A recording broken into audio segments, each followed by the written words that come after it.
pozdravljeni v oddaji In Vivo Veritas, kjer danes gostimo doktorja Timoteja Turka Dermastjo iz Morske postaje Piran, Nacionalnega inštituta za biologijo.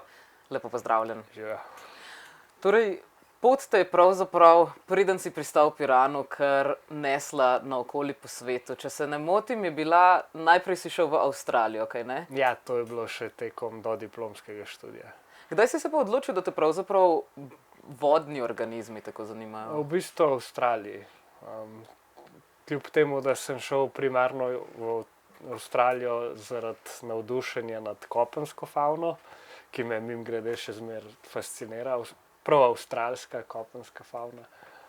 Ampak takrat sem pač nekako, saj sem bil že prej nad morjem navdušen, ne? Tako pač čist kot hobi, pa tudi oče pač me v morje zelo usmeril, ampak tako, da bi se pa prav s tem profesionalno ukvarjal, sem pa nekako tam v Avstraliji tako dojel. Plus, da je bila neka opcija, da bi prav na Morski biološki postaji nekaj časa lahko delal kot študent še, ko sem se vrnil iz Avstralije, tako da to je potem se malo sestavilo. Se pravi, ko si prišel v Avstralijo, si imel tako na eni strani kenguruje, koale, če se tako malce pohecam, ampak ste potem pot raje vodila v vodo. Ampak kaj je pa toliko zanimivega na vodi? Mogoče ta neraziskanost, menda je veliko oceanov še neraziskanih. Ja, to je bil osnovna nekako ta premisa, zakaj me je to toliko zdramilo, je bila dejansko ta neraziskanost, skrivnostnost, po drugi strani pa pregovorna ogroženost oceanov, ne. Sicer takrat si še nisem čisto predstavljal, kaj to pomeni, v bistvu še zdaj je to težko definirati, ampak ja, no, ta kombinacija teh stvari me je nekako povlekla v morske vode. Potem pa si šel že takoj v Piran ali je bila še Škotska vmes? Ja, jaz sem imel potem v bistvu 1 leto absolventa in v tem času sem začel delati priložnostno na Morski biološki postaji Piran v okviru enega projekta, in sem se pač malo začel spoznavati z metodologijo raziskovanja in takimi stvarmi. Ja. Na Škotsko pa si potem šel pravzaprav No, delati in potem magisterij. ja, med tem letom sem nekako res ugotovil, to me pa res zanima, to je pa res polno enih zanimivih področij. In nekako sem pol iskal, recimo, kaj bi naprej delal tekom študija, jaz sem biologijo študiral in potem sem začel v bistvu iskati, kaj bi bile te opcije, kjer bi pač se dejansko posvečal morju. Ni bilo, to niso bile v bistvu samo te neke karierne ideje, zakaj bi jaz rad bil ob morju, ne, pač, kot sem rekel, tudi rekreativno me morje zanima iz več vidikov športnih in tudi estetskih, no. In ja, potem sem pač našel ta študij na Škotskem, kjer so zelo močni v St. Andrewsu na področju morske znanosti, sem se prijavil in bil sprejet. In kaj si tam proučeval, podobno stvar kot tukaj? Mislim, tam sem bil na magistrskem študiju, ne, v bistvu to je bil čist program, tak kot vsak, spoznavanje metodologije, teorije, vse to. Ampak ja, me je pa pač nekako usmerjalo, predvsem sem pač videl tam, kako izgleda res ona profesionalna znanost, s katero se do takrat še nisem soočal, ne. To so bili pač na univerzi kar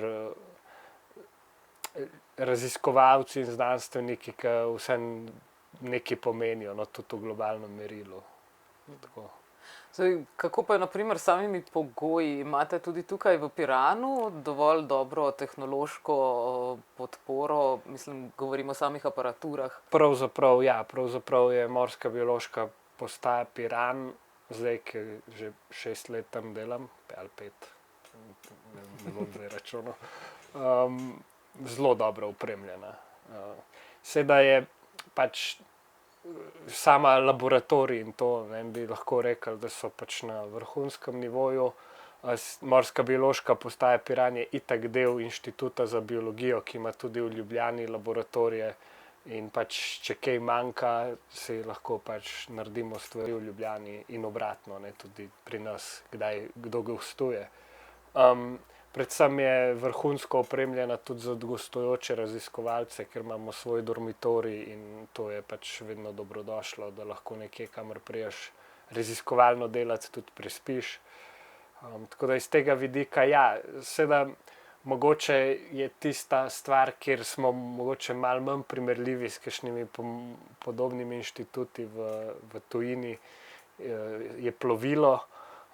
Naše raziskovalno plovilo je sicer za naše potrebe odlično, ne omogoča pa nekih daljših potovanj ali pa ekspedicij na odprto morje. Saj v Slovenskem morju ne gre iti prav daleč. To je res, ampak ne, saj se da pač, to je absolutno res, ampak z dogovori in dovoljenji lahko pač greš tudi kam drugam, ne. Če bi bil to interes, ampak zaenkrat ni, ne, zaenkrat smo mi osredotočeni bolj na naše morje, razen to, da seveda naši raziskovalci pač delajo tudi v tujini, grejo pomagati delati na druge ekspedicije, sploh na Hrvaškem, no, so v tem zelo močni. Zdaj, sam se ukvarjaš s toksičnim fitoplanktonom trenutno, se še vedno ukvarjaš s tem? Ja, posredno, no. To je bil moj doktorat, sem se ukvarjal z toksičnim fitoplanktonom, predvsem eno skupino teh mikroskopskih alg. Saj, meni je bilo, recimo, ko sem brala in nisem naravoslovno zelo podkovana, ampak zanimivo, ker fitoplankton ponavadi slišimo to besedo, ko govorimo o torej neki fotosintezi, ki se tudi odvija v oceanih. Kako so potem lahko ti toksični? Fitoplankton je v bistvu ena ogromna skupina zelo različnih organizmov. Skupno jim je to, da so enocelični in posledično so večinoma mikroskopski, ampak med seboj sorodstveno so pa te alge, ker to gre pač za mikroalge, ki so pač sposobne fotosinteze, so sorodstveno zelo različne. Imamo več skupin, nekatere so mogoče malo večje, bolj pomembne, druge so manjše, bolj številčno recimo, no, manj pomembne, ampak skupaj pa pač tvorijo to funkcionalno skupino fitoplankton, ki pač je odgovoren za, to se razlikuje ocene, ne, ker pač je na podlagi modelov, ampak tam do 40, mogoče celo 50% vse fotosinteze na Zemlji. Je to ves ta plankton, ki ga vidimo, ko se ponoči sveti? Zelo malo je tega, ker ta, ki se ponoči sveti, ponavadi je sicer plankton, ampak bi ga težko poimenovali fitoplankton, ker ponavadi so te bioluminescentni organizmi niso avtotrofni, torej ne fotosintetizirajo. Ker imamo pač poleg fitoplanktona še cel kup drugih enoceličnih organizmov, ki ne fotosintetizirajo in pač se prehranjujejo z drugimi organizmi. In kateri, če se vrnemo torej nazaj, kateri so pa toksični? Ja, in nekateri izmed teh alg imajo pa pač proizvajajo določene sekundarne metabolite, tako kot pač v bistvu vsi organizmi, ki pa so zaradi, v bistvu gre za naključje ali pa je to v bistvu evolucijska neka sprednost teh organizmov, so toksični za neke druge organizme.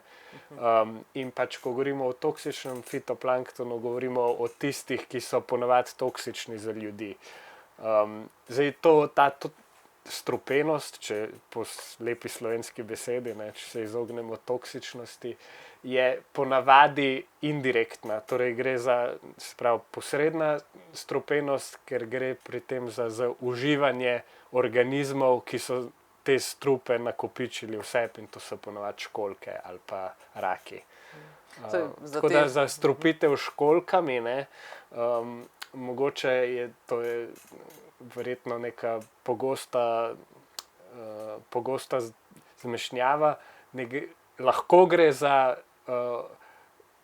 za zastrupitev z neko bakterijo, ki je slučajno v školjkah, ne, tako da tam, ko bomo imeli školjke v neki kanalizaciji, je seveda možno, da je ta školjka okužena z recimo Escherichia coli, ampak pri toksičnem fitoplanktonu pa ne gre nujno za umazano vodo ali pa za nekaj, kar bi ti videl, lahko je pač to popolnoma očem skrito, gre za to, da so samo pač te mikroorganizmi toliko namnoženi, da je količina toksina, ki ga proizvajajo, tako velika, da školjke, ki se pa potem s temi algami prehranjujejo, lahko ta toksin nakopičijo v sebi do te mere, da so škodljive za človeka, ribe, sesalce morske.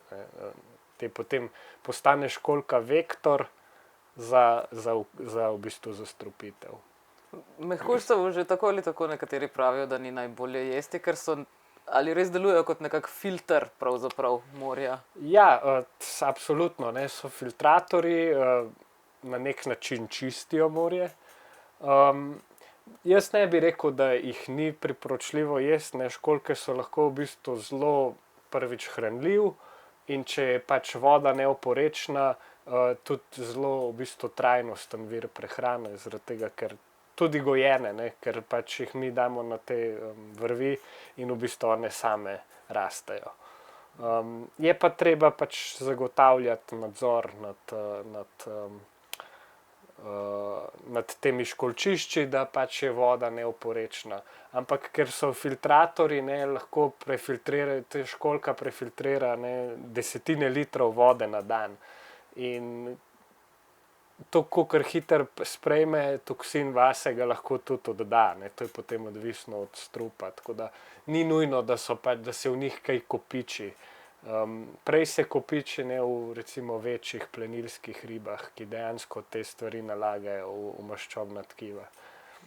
Torej, tisti pregovor, ki ga tako radi slišimo oziroma pogosto slišimo v zadnjih letih, da bi morali pojesti vsaj en dan neko morsko žival na teden, drži ali ne drži? Mislim, ne, če želimo nadomeščati, to je zdaj moje osebno mnenje, ne, če bi pač radi nadomestili vnos beljakovin namesto z nekim gojenim mesom, za neko pač bolj trajnostno hrano, se bi jaz s tem strinjal, ne, je pa treba pač paziti, kaj je zdaj ta vir. Če je ta vir tuna, to sigurno ni zelo dober vir iz vidika, ne, okoljske škode, ampak če pa je ta vir so školjke, nabrane ali gojene, če so to neke male, Hrvati bi rekli sitne ribe,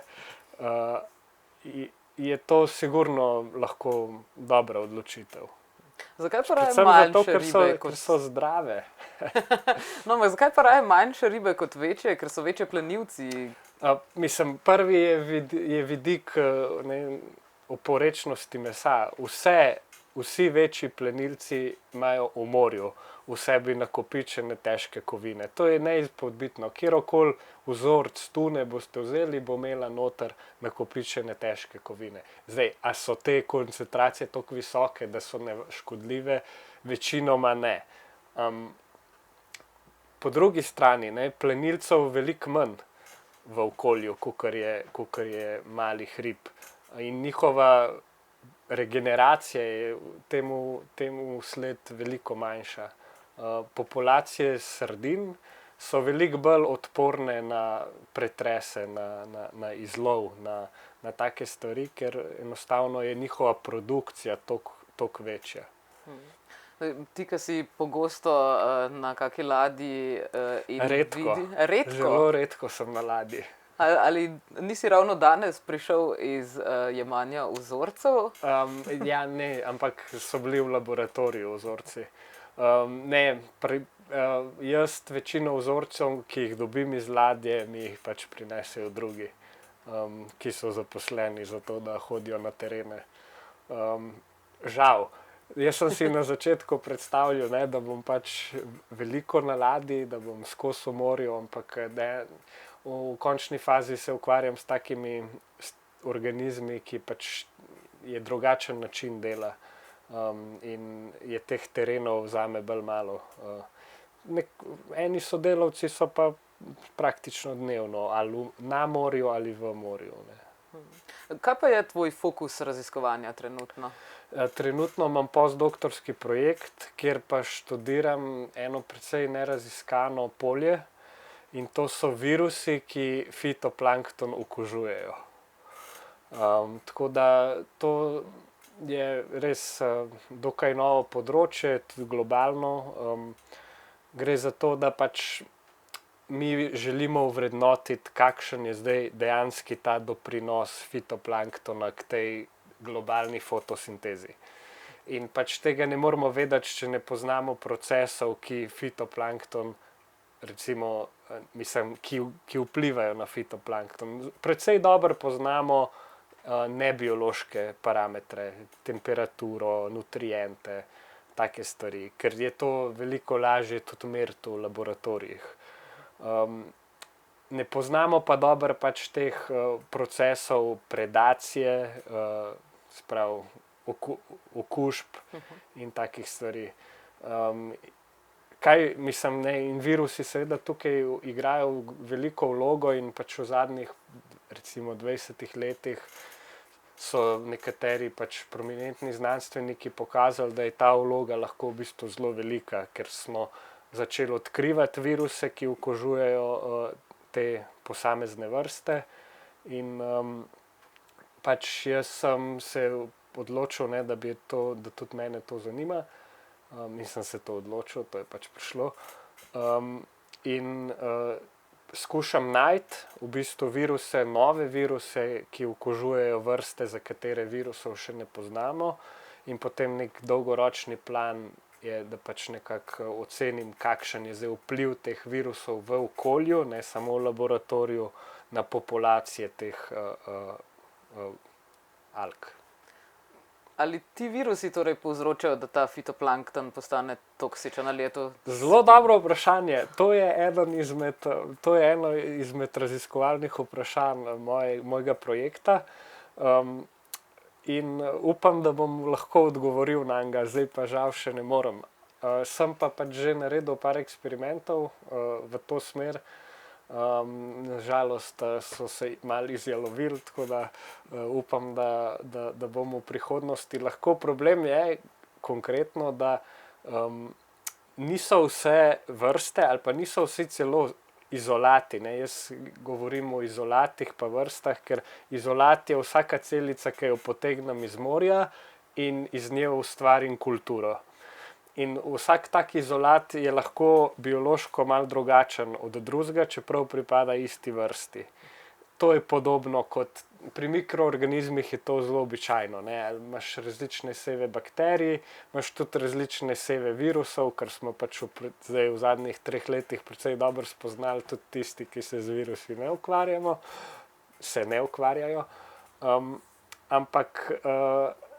In zdaj problem je, da niso vsi te izolati, ki jih jaz dobim, toksični. Samo nekateri so. In drug problem je pa, da so te virusi, ki jih jaz dobim, ne okužujejo vsi istih izolatov, so izredno specifični. Včasih so vezani na vrste, včasih pa celo na posamezen izolat.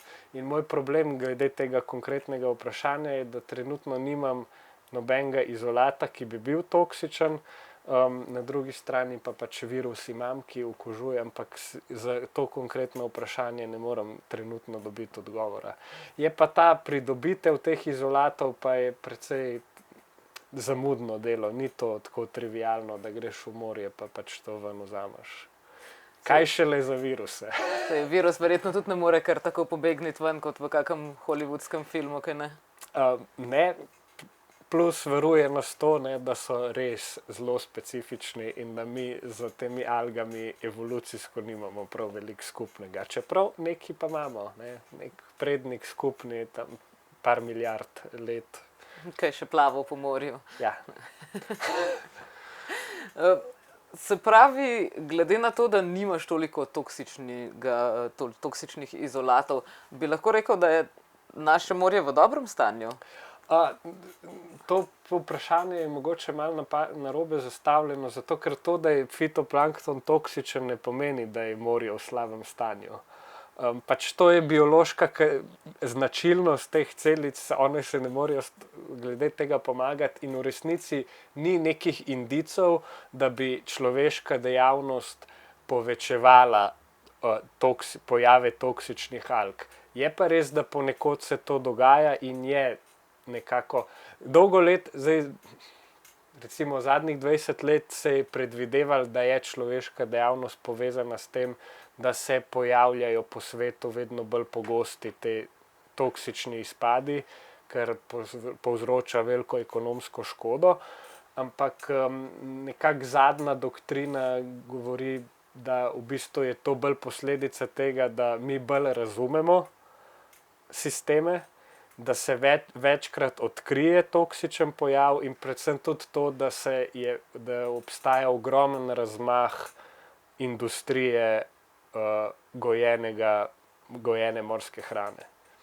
In ker je vedno več teh točk, se tudi pač vedno bolj pozna, da pač prihaja do toksičnih cvetenj morja, ki pač v končni fazi vplivajo na to industrijo. Lokalno ponekod je dosti dokazano, da je človeška dejavnost vpliva na to, ampak globalno, če potegnemo nekaj črto, pa ni zares dokazov.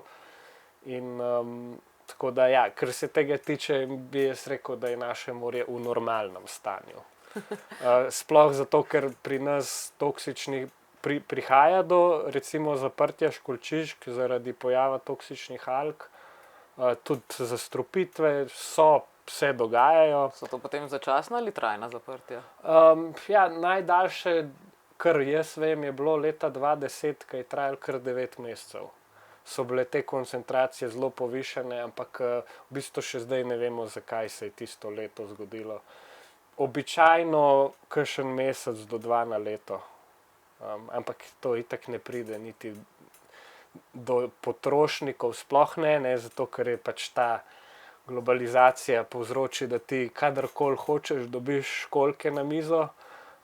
Večine ljudi ne zanima, od kod pridejo, ne. Ampak lokalnih školjk običajno tam mesec do 2 na leto ne moreš dobiti, prav zaradi tega. Kateri meseci so to? Ni pravila. Ni pravila. Je malo večja verjetnost, da se to zgodi poleti, pa tam zgodaj jeseni, ampak ni nujno. Saj pravim, 2010 je bilo skoraj 9 mesecev zaprt. Prej si omenil toksično cvetenje morja. Je cvetenje morja sicer nek običajen pojav? Ja, to je čisto običajen pojav. Ponavadi se odvisno od sistema, odvisno od regije, ampak pri nas recimo se to dogaja spomladi, tako kot vse. Takrat je več svetlobe, temperatura se poveča, predvsem pa začnejo reke prinašati hranila zaradi taljenja snega in tako dalje, kar poveča pač neko kapaciteto morja, da prenese večje število alg in takrat pač morje zacveti. Ni nujno, da se to vidi pač na oko ali pa iz zraka, ne, ker se morje pobarva. Lahko pač je samo povečanje abundanc določenih vrst, ker pač mi pol zaznamo pod mikroskopi, ki te celice štejemo. Potem tudi jeseni se običajno zgodi en tak manjši vrh abundanc in fitoplanktona. Ampak običajno pač pod cvetenjem morja ljudje opisujejo to, kar lahko vidijo, ali se obarva, ali se nekaj zgodi, da je več fitoplanktona. Včasih so ta cvetenja tudi toksična. Zdaj, pri nas, sem rekel, ni tako običajno to, da bi pač do tega prihajalo. So pa določene regije sveta, kjer je to se lahko res razbohoti. Recimo en tak primer je Mehiški zaliv. Tam praktično letno prihaja do hudih cvetenj, za katere pravijo, da so vedno bolj pogosta in vedno bolj intenzivna, in potem imajo pač tam po par tednov ali pa tudi mesece zaprte plaže, ker imajo ljudje alergije na te te celice pa tudi neke aerosole spuščajo in tako ni v redu. Se pravi, po eni strani smo na dobrom, da smo zaprti v ta jadranski bazen. Ja, mislim, Jadran je itak precej oligotrofno morje, kar pomeni, da nima veliko hranil. Za severni Jadran, kjer smo mi, to sicer ne velja. Je bolj, ima več hranil, kakor ostal Jadran. Kako pa to, mi smo vendarle na koncu? Ja, zaradi rek. Pač verjetno tudi tokovi pač prinašajo hranila. Ampak to vemo, ne, če gremo mi tukaj z masko v naše morje, bo ponavadi, to je tudi zaradi sedimenta, ki je plitvo, ampak ne bojo take kristalno modre barve, kakor v Dalmaciji, recimo, ne. In ta kristalno modra barva pomeni samo, da je malo materijala v morju, da ni veliko hranil in Se pravi, bi tam v bistvu moralo biti manj rib? Ja, na nek način, ampak vse jih je, ne. Recimo naše morje je zelo bogato z ribami. Še vedno? Ja, v bistvu še zmeri.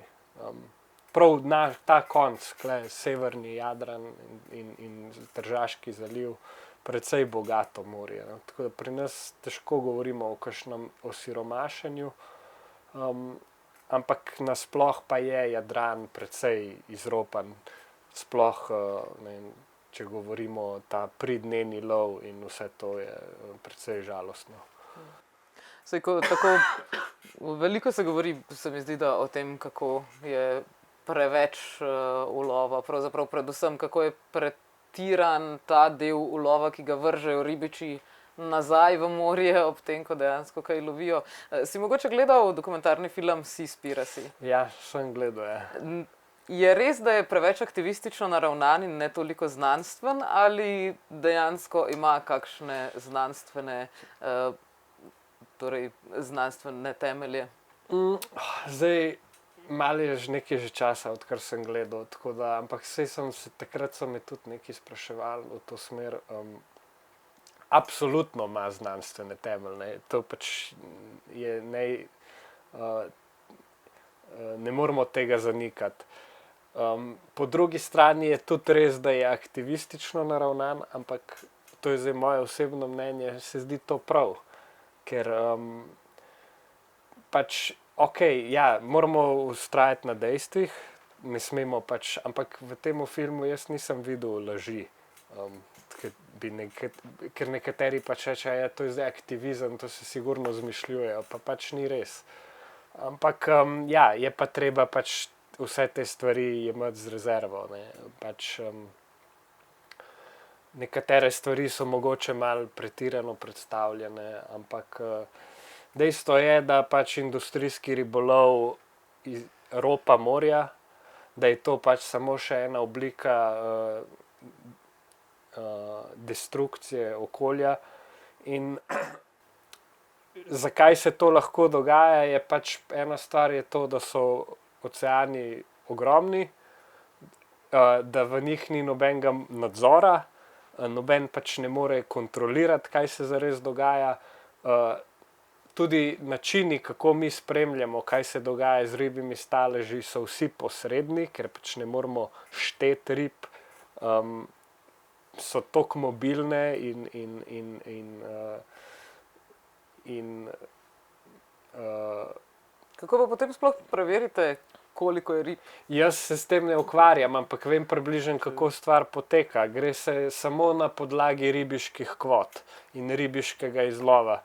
Pač če določena ladja v določenih urah, v določenem času izlovi N, in če čez 10 let izlovi N minus ali pa koren iz N, potem pač se iz tega sklepa, da je ribji stalež osiromašena, ne. Če za isti vložek dobimo toliko manj rib, je pač rib toliko manj, kar je seveda nekako logično. In na podlagi tega pač se sklepa, da je večina ribjih populacij osiromašenih, ampak mi moramo vedeti, da pač je to samo za ribe, ki se jih lovi. Za tiste, ki se jih ne lovi, mi pravzaprav takih podatkov nimamo. Kako pa planktona verjetno tudi naštejete? Plankton štejemo in na podlagi štetja ali pa satelitskih podatkov mi lahko pač naredimo prek modelov, ocenimo, kaj se s fitoplanktonom dogaja. Ampak tukaj je pač ogromno enih spremenljivk. Zdaj, fitoplankton načeloma se sama masa, koliko ga je in kje je, ne spreminja zelo. So trendi, ki kažejo globalni upad, ampak je to pač ta številka ni zelo visoka. Medtem ko ponekod, recimo na arktičnih morjih, kjer se odpira morski led, kjer je vedno bolj toplo, kjer je vedno več svetlobe, se pač fitoplankton ne prihaja do večjih cvetenj, kot včasih. Ampak ne, te globalni podatki so vedno neko povprečje, tako da nekje se pač malo vzame, nekje se malo doda in zdaj ob večanju CO2 bi bilo nekako logično, ne, da bi tudi produkcija fitoplanktona zrastla, ker je pač več ogljika na voljo in to v določenih sistemih je res. Problem je, ker je pač ves fitoplankton omejen s hranili. Hranil je pa lahko manj ali pa več, ne. To pa pač odvisno predvsem od padavin in v obalnem okolju je to odvisno, ali pa v takem zaprtih sistemih, kakor je Sredozemsko morje, je to v glavnem odvisno od padavin, medtem ko v oceanskih sistemih je pa pač to odvisno od tako imenovanega pridnenega dviga morske vode, ker se pač globoko morska voda, ki je bogata s hranili, ker pač vse potone, dviga na površje in zato so pač, in to se dogaja predvsem ob kontinentalnih policah, zahodnih kontinentalnih policah kontinentov, Zahodna Afrika, Zahodna in Latinska Južna Amerika, severne države Amerike.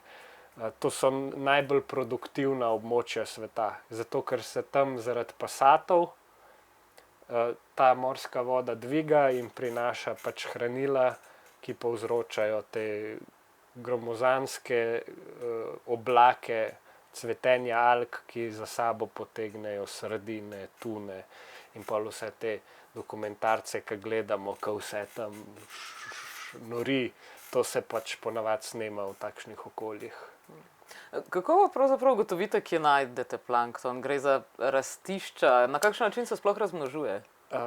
Večinoma plankton ima oba načina razmnoževanja. Fitoplankton gre pač za nespolno mitotsko delitev, ampak večina ima tudi... Torej se razdeli na dva dela. Večina ima tudi spolno razmnoževanje, ki pa nastopi ob določenih pogojih. Najdemo ga tako, da vzamemo vzorec vode.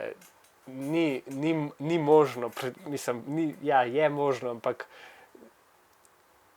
pač kjerkoli vzorec vode bomo vzeli, bomo našli noter fitoplanktonske celice. Potem je samo pač vprašanje, koliko jih je. A je to zdaj definicija cvetenja, pač imamo neke nivoje, kdaj to določimo, ampak gre samo za to, koliko pač je teh celic. Torej, po eni strani bi dejansko lahko se sprehodil od laboratorija do obale in vzel tam vzorec? Ja, absolutno, ja. To tudi, ko imamo dan odprtih vrat na Morski biološki postaji, je pač to ena od delavnic, tudi za obiskovalce in otroke, pač lahko vzamemo kapljico vode in bomo v njej našli celice. Je pa tako, no, da pač v morju so stvari zelo razredčene. Tako da včasih moramo mi to recimo liter morske vode pač skoncentrirati na malo manjši volumen. Kaj to pomeni, da ga izsušite? Ne gre za izsuševanje, gre pač za to, da delce, ki so notri v vodi, pač spravimo na manjši volumen.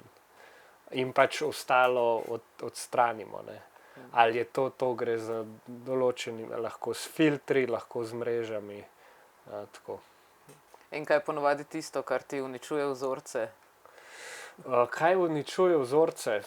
Ja, ponavadi vzorec uničijo bakterije, pride do pač gnitja, lahko pa tudi kakšni večji zooplanktonski organizmi, ki se pač s fitoplanktonom prehranjujejo. To je njihova glavna hrana.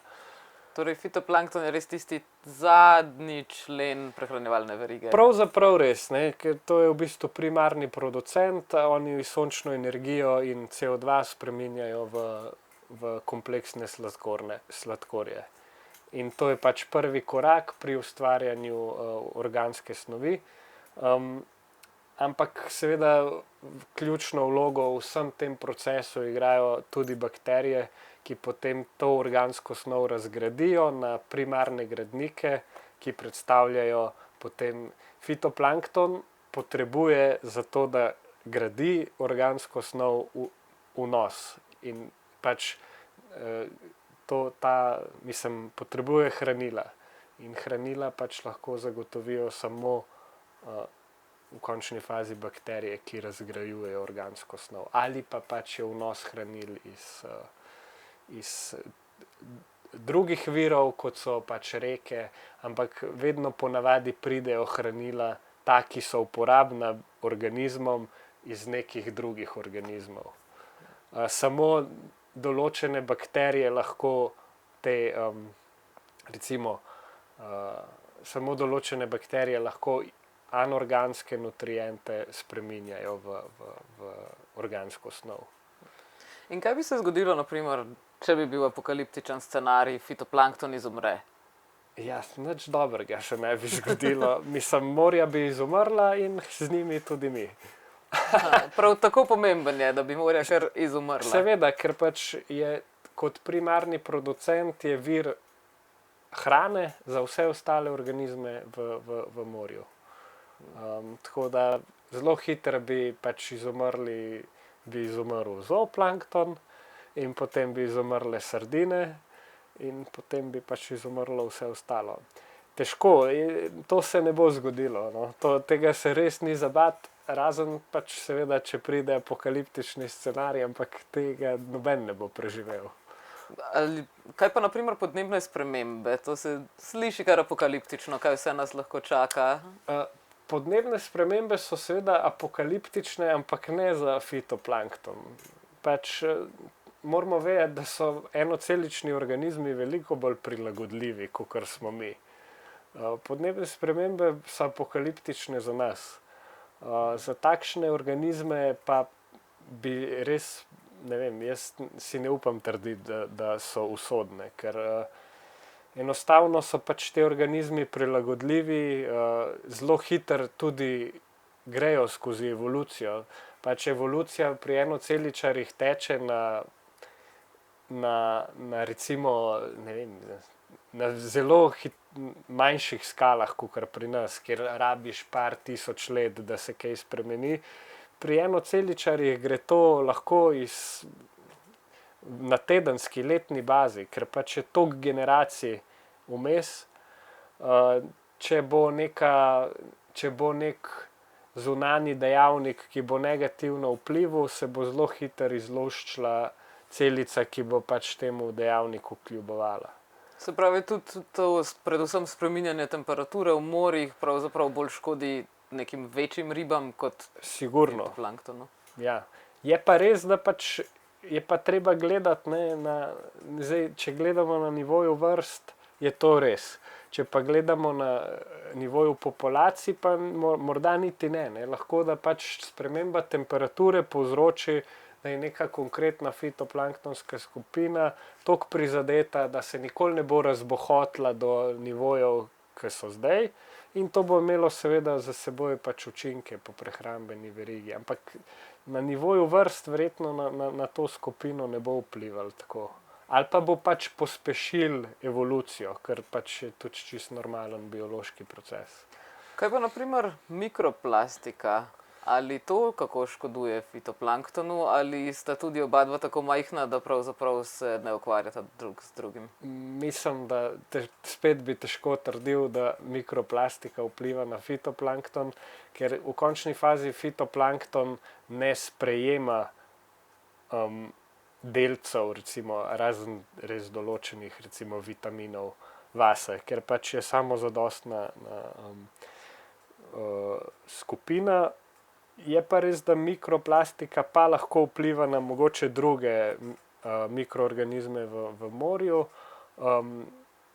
Mikroorganizme, zdaj to je pač zelo tako, kaj zooplanktonske, recimo ličinke, prake, v teh so že najdeli delce mikroplastike, morda posredno prek kakšnih snovi, ki bi se izluževale iz te plastike, tudi na fitoplankton, če bi bilo to recimo res neko hudo umazano okolje, hudo onesnaženo, bi morda lahko prihajali tudi pač do določenih procesov, ki bi pač vplivali tudi na fitoplankton.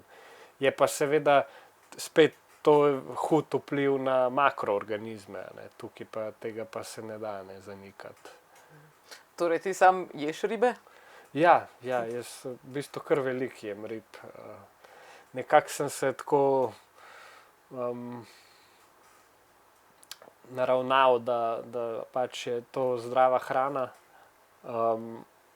in pač seveda poskušam zbirati čim bolj lokalno, tako da piranska ribarnica je moja omiljena destinacija, in pač se probam držati tega, da jem pač ribe iz čim nižje na prehrambeni verigi. Hobotnic potem sploh ne? Hobotnice sem nehal jesti. Sem jih jedel včasih, ampak ne vem, tako imam, se izogibam, no. Preveliko spoštovanje do tako misleče živali? Ja, to bo, ja. Pač ja, seveda zdaj marsikdo bo rekel, ja, ti si nor, ti si neumen, ampak pač ja, to je moja osebna odločitev, saj ne bom ničesar spremenil, kar se tega tiče. Pa tudi, ne, če bo kdo recimo ujel hobotnico na morju, pa to jo bom pojedel. Problem je, ker itak večina hobotnic, ki jih dobimo, ni iz tle, ampak je tudi iz Filipinov ali iz, pač večinoma gre za uvoz. In to je tudi ključen problem teh ribje prehrane, da je res težko zagotoviti sledljivost teh artiklov. Od kje to pride? Kdo je to ujel? To je res en velik izziv, zato ker pač prej nisem končal, ne, na tem področju je čisti divji zahod. Barke lahko v mednarodnih vodah pravzaprav lovijo, kar hočejo, nobenega nadzora ni. Tuje flote pač lahko grejo kamor hočejo. In v bistvu je pač to nek zadnji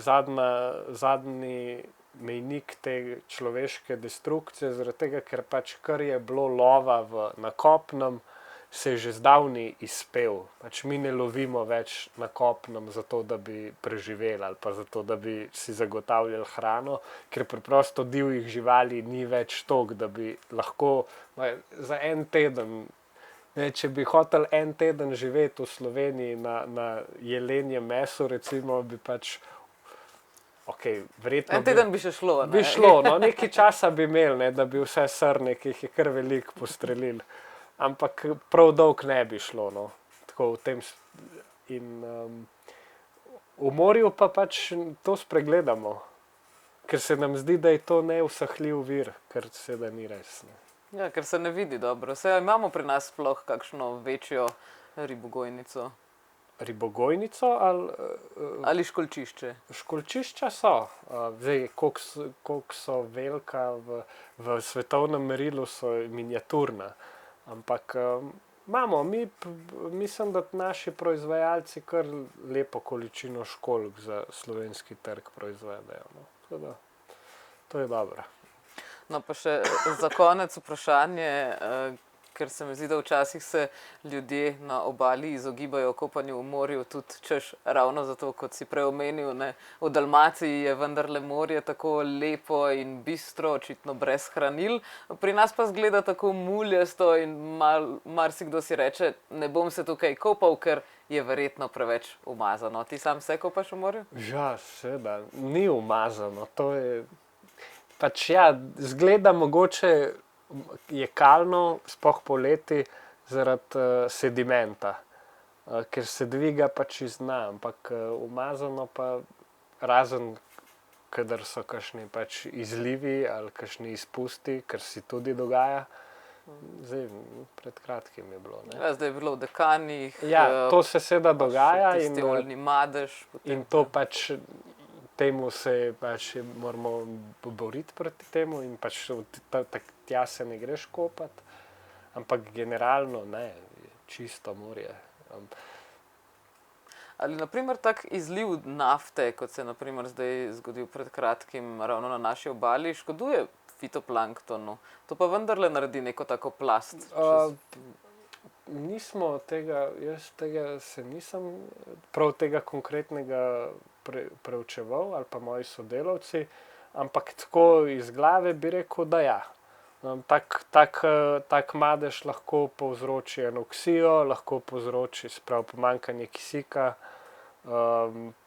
manj svetlobe in to vsekakor lahko vpliva na fitoplankton. Ja, super, potem pa te bomo prepustili še naprej. Danes smo te ravno ukradli skoraj direktno iz laboratorija, tako da najlepša hvala, da si vzel čas. Hvala vam. Tako. Z nami je bil danes dr. Turk Dermastja, ki ga lahko srečate kje v okolici Morske biološke postaje Piran, Nacionalnega inštituta za biologijo. Sicer pa bomo v nekaj dneh ta pogovor objavili tudi na našem YouTube kanalu, ki ga lahko po novem spremljate tudi, ko oddaje ni več na televiziji. Vsekakor pa seveda vabljeni, da ostanete tudi še naprej z nami na Megafon TV.